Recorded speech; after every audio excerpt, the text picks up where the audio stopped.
Rumah di Perkebunan Karet. Awalnya sih judulnya Rumah Hantu di Perkebunan Karet kalau gue nulis di Twitter, Instagram awalnya itu. Cuma akhirnya dalam bentuk buku itu dibuat jadi Rumah di Perkebunan Karet. Ini buku kedua gue, buku kedua setelah Rumah Teteh. Dan lebih apa ya, horor itu lebih gila menurut gue, lebih intens gitu. Satu ya, emang kejadian nyata dan apa, emang pernah terjadi kejadian, orangnya ada, perkebunannya ada ya, jadinya serem gitu. Cuma kali ini beda dengan Rumah Teteh yang pengalaman gue, ini pengalaman om gue, Om Heri, adanya bapak. Jadi Om Heri ini bekerja di salah satu perkebunan milik pemerintah di Lampung sana, Perkebunan Karet. Dia yang tadinya perkebunan nggak terawat, terbengkalai, akhirnya diambil alih pemerintah untuk diolah dan dioperasikan lagi ini perkebunan karet biar menghasilkan karet oleh pemerintah. Om Heri yang awalnya membuka pertama kali tahun 90-an, nggak lama, setahun atau 2 tahun setelah dia lulus kuliah itu langsung bekerja di perkebunan karet itu apa ya, gue juga pernah kesana ke perkebunan karet itu dan benar serem. Mengesampingkan keindahannya ya, kalau di tengah hutan, jadi hutan di tengah-tengah perkebunan karet itu, dan rumahnya di situ, tempat tinggal Om Heri dan Om Wahyu yang membantu Om Heri untuk bekerja di situ gitu. Dan itu benar serem. Jadi ketika gue kesana itu emang rumah itu berdiri sendiri, nggak ada rumah lain.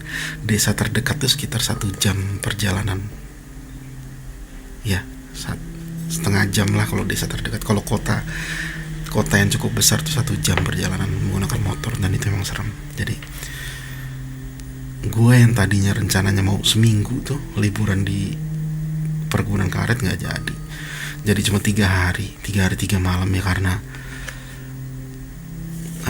kejadian yang gue alami di sana itu gue gak kuat lagi, ngeri soalnya. Jadi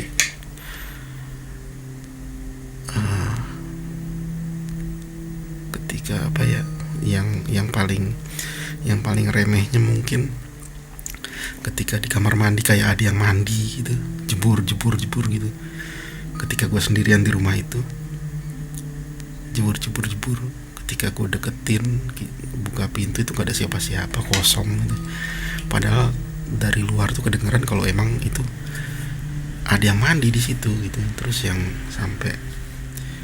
gue alami sendiri itu sampai di dalam rumah itu gue ngeliat pocong berdiri di sudut ruang tengah itu. Serem men, gue takut waktu itu ngeliat pocong berhadapan-hadapan dengan jarak cukup dekat satu ruangan. Sampai akhirnya gue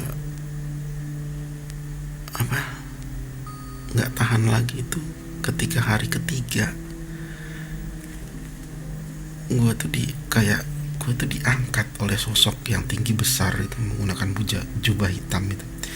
Gue diangkat dari tempat tidur, dibawa keluar rumah tengah malam tuh, dibawa keluar rumah,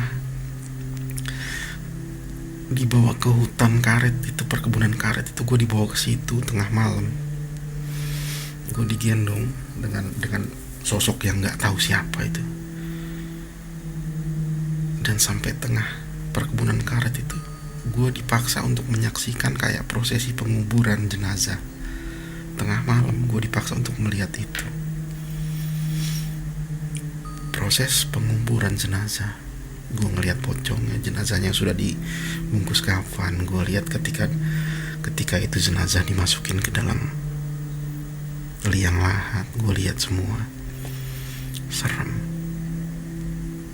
Udah, setelah kejadian itu gue bilang sama Om Heri, Om, aku gak kuat, aku mau pulang aja. Om Heri paham, ya sudah, nanti Om Om pulang kerja, kita pulang lagi ke Cilegon. Om antar pulang. Itu rumahnya itu bener-bener ngeri, bener-bener serem gitu. Sampai akhirnya tahun lalu 2019 tuh akhirnya gue ngobrol sama Om Heri. Om, gimana kalau pengalaman Om Heri di rumah perkebunan karet itu diangkat jadi buku?